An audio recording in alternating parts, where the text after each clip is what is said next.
Türkmenistanda geçen hepde daşary ýurtlardan getirilen raýatlaryň biri COVID-19 hastalygy sebäpli saglyk ýagdaýynyň çylşyrmlaşmagyndan soň aradan çykdy.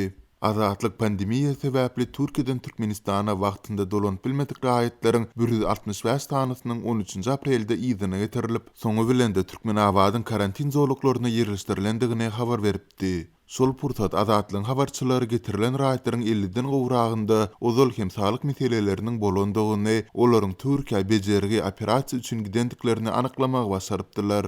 Türkmen awadyň köpürli hastahanasynda esaslandyrylan karantin zorlugyna ýerleşdirilen şol raýatlaryň arasyndan bir aýal maşgalanyň 19 aprelde aradan çykandygy belli boldy. Azatlyň ýerli habarçysy kiselhananyň saglyk işgärleri ol ýerde bejerigi alýan hastalar bilen söhbetdeş bolup, bu paçygaly ölümiň jikmejiklerini anyklamak başardy. Merhumyň hosarlary bilen habarlaşmak başartmandygy sebäpli onuň ad familiýasyny aýdyňlaşdyrmakdan saklanýarys. 13 aprelde Türkmen Hawa ýollary gullugynyň uçury bilen getirilen raýatlaryň arasynda böwrek näsazlygyndan ijir çekýän, şol sebäpli de mundan öň Türkiýede operasiýa geçiren bir aýal maşgala hem bardy. Şol pursat koronavirus testleriniň netijesinde başga 5 raýatda COVID-19 ýüze çykarylsa-da, gurrungy gidýän aýal maşgalanyň görkezjileri oňaýsyz netije beripdir.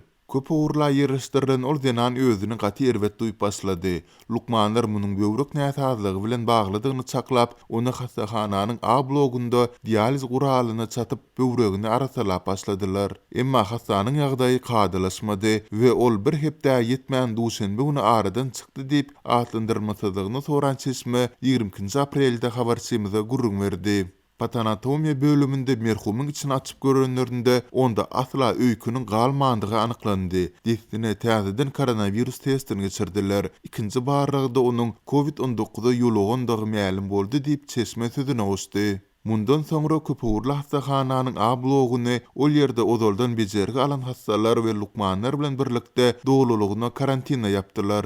Habarçymyzyň maglumatyna görä, ol ýerdäki ähli adamyň gan nusgalary alınıp barlyk üçin aşgabada uradylypdyr. Koronavirus netijeleri belli bolmaýança ähli kisini karantinde saklamak barada netije gelinipdir. Maglumat üçin aýtsak, Türkmen awadyň köpürli hastahanasynyň A blogunda göz keselleri, ýürek infarkt, neurologiýa, toksikologiýa bölümleri ýerleşýär. Azatlyk radiosu hastahanadaky ýagdaýlaryň özgörmegine ýerlemagy dowam etdirer. Galy berse de bu daşary ýurtlardan getirilen raýatlaryň karantin zowluklarynda helak bolmagy bilen bagly ilkinji ýagdaý däl. Mundan öň azatlyň habarçylary görnüşinden degişli medisina himayatynyň berilmänligi sebäpli azyndan 2 raýatyň onkologiýa hastalygy sebäpli aradan çykandygyny tasdikletmäge başarypdylar. Ýokarky ýagdaýlar boýunça Türkmenistanyň Saglygy saklaýyş we derman senaty ministrliginden, onuň lewapdaky edarlaryndan, şeýle de Türkmen awadyň köpürli hastahanasyndan resmi kommentari almak başartmady.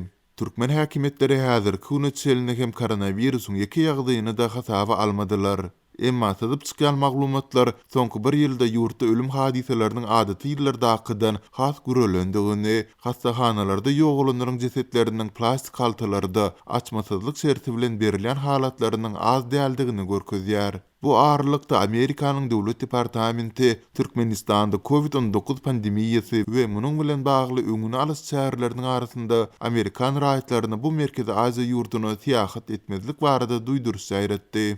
21 aprelde çap bolan duýduruşda Türkmenistanda COVID-19 derejesiniň nämelimdigi sebäpli Amerikanyň ýokunç keselleri gözegçilik we öňüne alyş merkeziniň Türkmenistan boýunça COVID-19 bilen bagly seýahat saglyk duýduruşyny eglan etmeýändigi hem bildirilýär. Türkmenistanyň çağlar waglaryna we mekteplerini bejeriş, awatlaýyş işleri üçin enatalardan, okuwçylardan bir kanun pul ýygnamagy başladylar. Iň ýokary derejelerde gollanýanlygy aýdylýan pul salgydy adatça bolşýaly bejeriş işlerini 25 maýy soňky jaň dawaralaryna çenli tamamlamak maksady bilen salynýar. Azatlyk bilen gürleşen ýaşaýjylar munyň häzirki ykdysady kynçylyklar döwrüne durnanyň üstüne urna bolanyny, häkimetleriň her ýyl enatalary, okuwçylara görkezilýän ykdysady basyşlaryň barha köpelýän garyp maşgalary nägünlere salýanyny hem baş galdyrmaýanlygyny aýdýarlar. Türkmen awatda mektep okuwçylarynyň 60-100 manat aralygyna, çağlar waglaryna 40-80 manat aralygyna pul toplanýar. Yokordan verilen görkezmäge laýyklykda mektepleriň, çağalar waglarynyň, mektepleriň we çağalar waglarynyň tomusky toporlarynyň, soňky jaň dawarlarynyň geçiriljek ýerleriniň, çağalar meýdançalarynyň 25-nji maýçenli dol awatlanmagy, renklenmegi we dawaraly çäreleri taýýarlanyp goýulmagy talap edilýär diýip Lewapda habarçymyda aýtdy. Onuň sözlerine görä, pikir soralan enatalaryň hiç biri bir ýagdaýdan razy däl. Ýöne adamlar açyk nägilelik bildirmekden çekinýärler. Döwlet her ýyl bilim we saglygy saklaýyş müdürlüklerini pul goýberýär. Ýöne ol seri işler harçlanmaly ýerlerine harçlanman yerli ýolbaşçylaryň öz arasynda ýitirme edilýär diýip Türkmenabadly ýaşaýjy habarçy bilen söhbetdeşlikde aýtdy.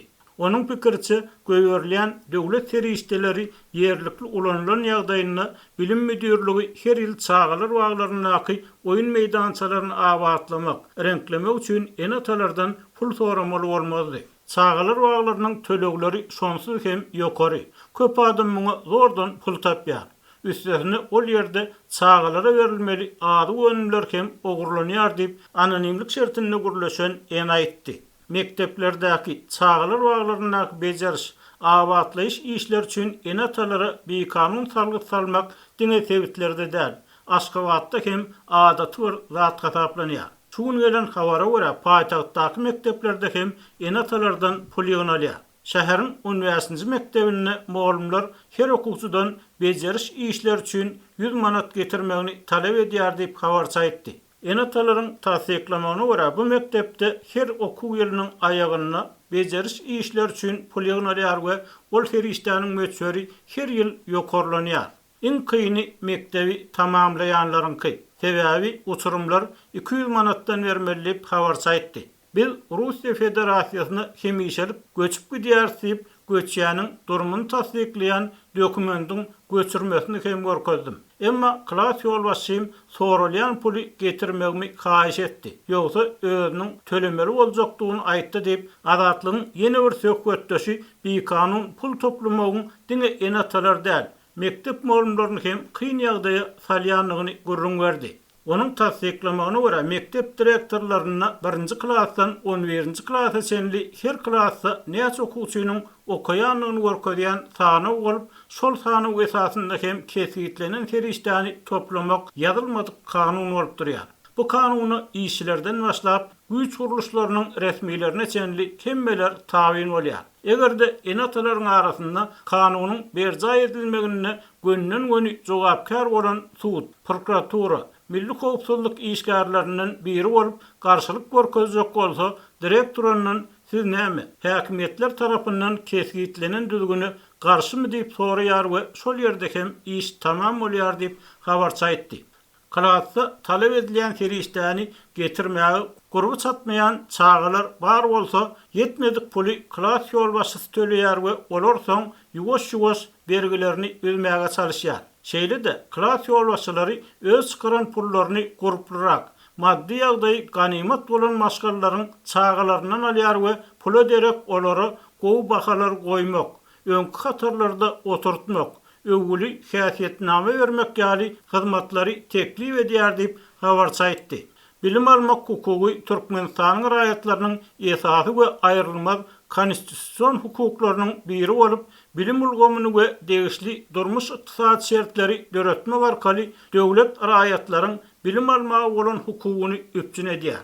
Emma bir diňe kagaz ýüzünde şeýle.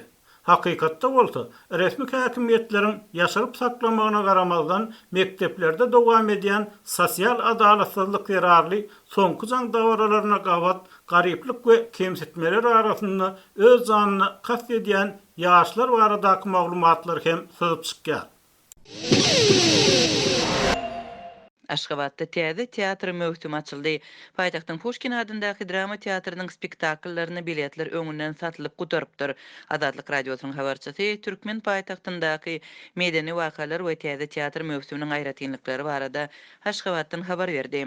Türkmenistanyň täze teatr möhsümi dowam edýän global koronavirus pandemiýasyna mahsus öňüne alyş çäreler, ýagny sosial aralygy saklamak we dezinfeksiýa düzgünleri bilen tapawutlandy. Ýogsa ýurt çäginde keseliň bardygy resmi taýdan inkar edilýär. Adatlyň Aşgabatdaky habarçysynyň sözlerine görä, spektakllary görmäge isleg uly bolup, biletler öňünden satylyp gutarıpdyr. 8 aýlyk kara kesmeden soň işini dowam etdiren paýtagtyň teatrlarynda dezinfeksiýa we sosial aralygy saklamak ýaly düzgünler berja edilip, tomoşaçylar biri-birinden 2 oturguç aralykdaşda oturdulypdyr. Maskalar talap edilipdir, tomoşaçylar ellerini dezinfeksiýa etmeli bolupdyr. Şeýle-de töwerek daşda üzärlik tütedilipdir. 16 aprelde adatlyň habarçysy Pushkin teatrynda görkezülen Täsin adamlar adly piyasanyň premierasyna tomoşa etdi. Onuň sözlerine görä tomoşaçylar artistleri uly joşgun bilen garşy aldylar. Şeýle-de teatryň ähli işgärleri tomoşaçylar tarapyndan mähirli garşylanypdyr we olaryň minnetdarlygyna eýe bolupdyr. Tomoşaçylar gülki we alkyşlary bilen reaksiýa görkezdi. Esasanem çağalaryň gülküsi aýratyn begendirdi diýip habarçymyz özünde galan täsirleri häsiýetlendirdi. Mundan başga habarçymyz ýakyn wagtda teatryň häzirki binasyny ýykmak we teatr Aşgabat şäheriniň etegine büzmeýini göçürmek baradaky planlaryň mälim edilmeginiň teatr işgärleriniň keypini bozanlygyny aýdýar. Köpler suňgata bolan söýgüsine garamazdan büzmeýini akşamky sahnalary görmek üçin barmajagyny çak edip artistler howatyrlanýarlar diýip habarçymyz belleýär. Häzirki wagtda Pushkin adyndaky teatryň binasy Maktam Guly şaý ýolundaky ýüpek egirji zawodyň medeni öýüniň öňkü binasynda ýerleşýär we kiçijik zalda spektakllar görkezilýär. 2004-nji ýylyň fevral aýynda teatr 50 ýyla golay wagtlap işlän öňkü binasyndan çykarlypdy. Häkimetler adatdan daşary ýagdaý sebäpli binanyň ýykylýanlygyny öňe süripdi. Öňkü prezident Sapar Murat Niýazowyň buýrugy bilen teatr üçin Aşgabatyň ýüpek egirji zawodynyň medeniýet köşküniň häzirki jaýy bölünip berildi. Adatlyk radiosi Pushkin adyndaky drama teatrynyň wekillerinden teatrın göçürilmegine degişli planlar barada resmi taýdan maglumat alyp bilmedi. Türkmenistanda teatr mövsümi koronavirus pandemiýasy sebäpli gerdilen çäklendirmeleri ýeňilleşdirmegiň çäginde aprel aýynyň başynda açyldy.